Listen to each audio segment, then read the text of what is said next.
नमस्कार दोस्तों, विकसित दर्शन न्यूज में आप सभी लोगों का स्वागत है। दोस्तों, बिहार में चुनावी सरगर्मी काफी तेजी से बढ़ रहा है और आपको बता दें कि अभी सभाओं का दौर चल रहा है और आज गृह मंत्री अमित शाह ने बिहार में लगभग 3 सभा को संबोधित किए और वे लगातार महागठबंधन पे हमलावर रहे। वहीं तेजस्वी यादव 3 सभा को भी संबोधित किए और वे भी एनडीए पे हमलावर रहे और नीतीश कुमार को टारगेट करते हुए उन्होंने कहा कि वे अब स्वस्थ नहीं है और बिहार को चलाने योग्य नहीं है। दोस्तों, आज एक पोस्टर भी लगा पटना में, उस पर भी वार प्रतिवार लगातार जारी रहा, जिसमें लालू यादव को खलनायक बताया गया। जो कि बिहार के डिप्टी सीएम जो है सम्राट चौधरी, उन्होंने कहा कि लालू यादव खलनायक है और वे लगातार बिहार को लूटे हैं, 15 साल तक लगातार बिहार को लूटे हैं। 2005 से पहले का दौर को याद दिलाया गया। तो इन सारे पोस्टर वार और इन सारे वार प्रतिवार पे ही बात करने के लिए एक बार फिर से आप लोगों के साथ जुड़ चुके हैं। तो आप लोग अगर चैनल पे नए हैं तो चैनल को सब्सक्राइब करके वीडियो को शेयर कीजिए दोस्तों, और लाइक करके आगे जरूर बढ़ाइए, हौसला अफजाई कीजिए ताकि हम लोग इस पे काम करते रहें। तो दोस्तों, मुद्दे पे आते हैं। दोस्तों, बिहार में पिछले दिनों प्रधानमंत्री नरेंद्र मोदी जी का रैली हुआ और वे भी महागठबंधन पे, जंगल राज पे लगातार हमलावर रहे और याद दिलाते रहे लोगों को कि किस तरह से जंगल राज, उन्हें वोट देंगे तो जंगल राज की याद आ जाए। मंत्री का पिछले दिनों रैली हुआ, वे भी लगातार महागठबंधन पे हमलावर रहे और उन्होंने लगातार इस बात को याद दिलाया कि अगर आप महागठबंधन को वोट करते हैं तो याद कीजिए वो 2005 से पहले का दौर, जब बिहार में जंगल राज था, और आप अगर वोट करते हैं, उनके बेटे को मुख्यमंत्री बनाते हैं तो फिर से एक बार जंगल राज का दौर आ जाएगा। तो वहीं सेम जो पैतरा है वो आजमाती है बीजेपी और लगातार जंगल राज का याद दिलाती रहती है बिहार के जनता को। और कहीं ना कहीं दोस्तों, जिस पार्टी को काम के नाम पर वोट मांगना चाहिए था, वे जंगल राज की याद दिलाकर वोट मांगते हैं जनता से। आज तो हद ही हो गई दोस्तों।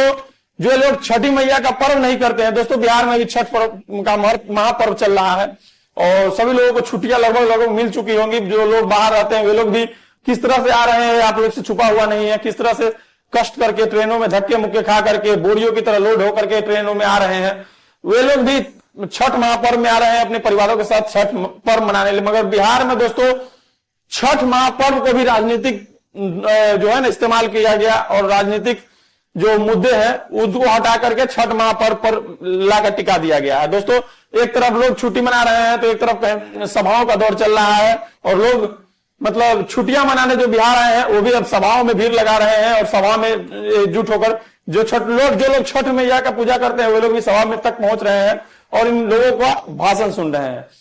दोस्तों, ये बिहार वही है और यहाँ की जनता भी वही है, मगर दुर्दशा न बिहार की बदली है न बिहार के जनता की बदली है। बिहार में जरूर कुछ विकास हुए हैं जो 2005 के बाद हुए हैं, नीतीश कुमार के दौर में हुए हैं, मगर दोस्तों जो विकास 2005 के बाद 2010 तक हुआ उसका विकास का रथ धीरे धीरे कमता गया और अवधि धीरे धीरे बढ़ती गई। नीतीश कुमार धीरे धीरे अपना कुर्सी मजबूत करके बैठे रहे, मगर विकास का जो पहिया था, रथ का पहिया था, वो थमता गया धीरे धीरे। मगर फिर भी लोगों को वोट मांगना है, वो विकास के नाम पर नहीं मांगना है, जंगल राज के मुद्दों पर मांगना है। दोस्तों, बिहार को बदलने की कोई रणनीति नहीं है। बिहार को भविष्य दिखाया जाएगा कि आने वाले समय में बिहार एक सफल राज्य हो जाएगा, ऐसा राज्य हो जाएगा जहां पे सारी सुविधाएं हो जाएंगी। ये सारे बातों को लोग कहते रहते हैं, जो भी नेता आते हैं बिहार में यही कहते हैं बदलाव होगा, लोग बदलेंगे, सब कुछ होगा, मगर आज तक कुछ हुआ नहीं। जो लोग 2005 के बाद से बिहार को देख रहे होंगे वे लोग भी जानते हैं, 2005 से पहले जो लोग बिहार को जानते थे वे लोग भी बिहार को जानते हैं किस तरह का दौर था। आज गृह मंत्री ने कहा कि बिहार में 20 सालों में 20% है जो हत्या का मामला है वो घटा है, 80% जो आपराधिक मामले हैं वो घटे हैं, जैसे लूटपाट, डकैती, इन सारे मुद्दों को लेकर के उन्होंने कहा कि 80% घटे हैं। मगर दोस्तों, ये सच्चाई नहीं है। कहीं ना कहीं बिहार की हर जनता जानती है कि मुद्दे तो है, लूटपाट की मामला जरूर घटी है, मगर हत्याएं वही आज भी होती है बिहार में। ऐसा नहीं है कि बिहार में हत्याएं नहीं हो रही है, मगर दोस्तों इससे बिहार वासियों का जीवन नहीं बदला है। दोस्तों, जब गृह मंत्री बिहार में प्रचार कर रहे हैं, आज धुआंधार रैली की, उन्होंने बिहार को लगा कि आज देश का अगर कोई मुख्य केंद्र है तो बिहार है, जो राजनीतिक तौर पे एकदम महत्वपूर्ण बना हुआ है।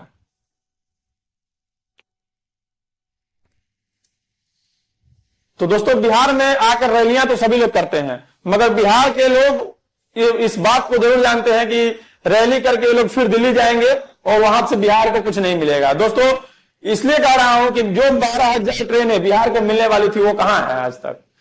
जो बिहार वासी कष्ट करके अदर प्रदेश है, दूसरे प्रदेशों से अपने बिहार लौट रहे हैं, जैसे गुजरात रहते हैं, तो आप लोगों ने पहले ही देख चुके हैं कि गुजरात में किस तरह से लाइन लगा था ट्रेन के लिए कि ट्रेन मिले, ताकि वहां के जो लेबर मजदूर, जो बिहारी वहां पे गए हुए हैं मजदूरी करने प्रवासी, वे किसी तरह बिहार आ सके, मगर उन्हें ट्रेन भी नसीब नहीं हो पा रहा था। इस तरह का दुर्भाग्य है बिहार वासियों का, जो वे बाहर जाकर इस तरह का कष्ट करते हैं, मगर वे लोग इस बात पे चर्चा नहीं करना चाहेंगे कि हाँ बिहार में हमने क्या दिया। बिहार आखिरकार बिहार को जो 12,000 ट्रेनें स्पेशल मिलने वाली थी, वो स्पेशल ट्रेनें क्यों नहीं मिली बिहार को?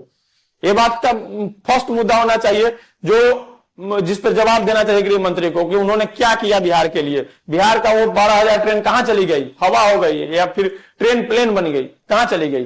कोई तो बताए कि लेबर के लिए, मजदूर के लिए, बिहार के प्रवासी के लिए क्या हुआ है इस छठ महापर्व में।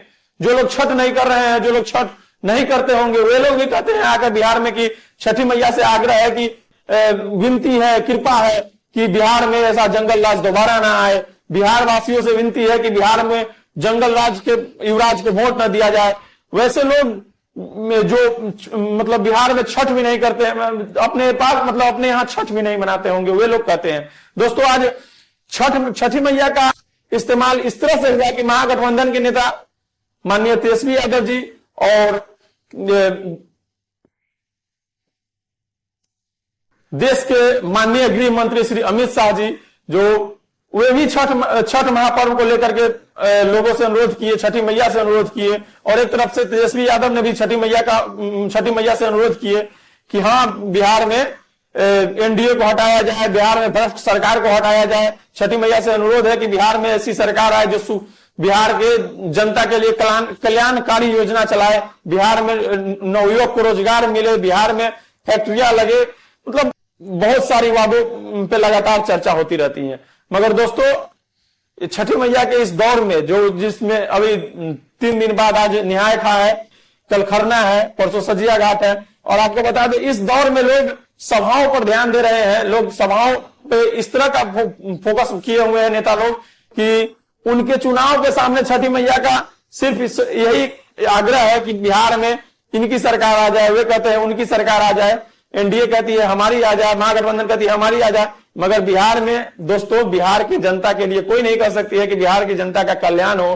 बिहार की जनता का कल्याण किस प्रकार हो, बिहार के प्रवासी मजदूरों का कल्याण किस प्रकार हो, इन सारे मुद्दों को एकदम दरकिनार कर दिया गया है। दोस्तों, एक बात और है कि 30 सितंबर को फिर से नरेंद्र मोदी जी बिहार आने वाले हैं।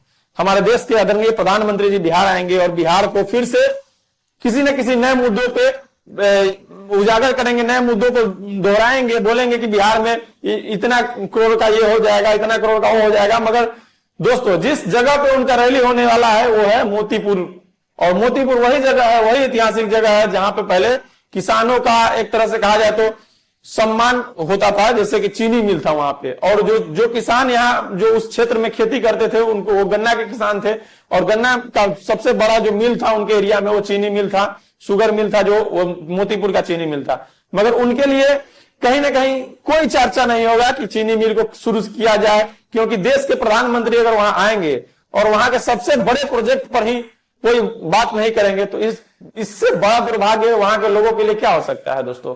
क्योंकि देखिए, बड़ा बड़ा वादा करना अलग बात है, और प्रधानमंत्री नरेंद्र मोदी जी बड़े बड़े वादे करने के लिए ही जाने जाते हैं, और किस तरह से वो वादा पूरा होता है ये उस एरिया के साथ जो उस जगह के लोग आते हैं वो अच्छे से जानते हैं।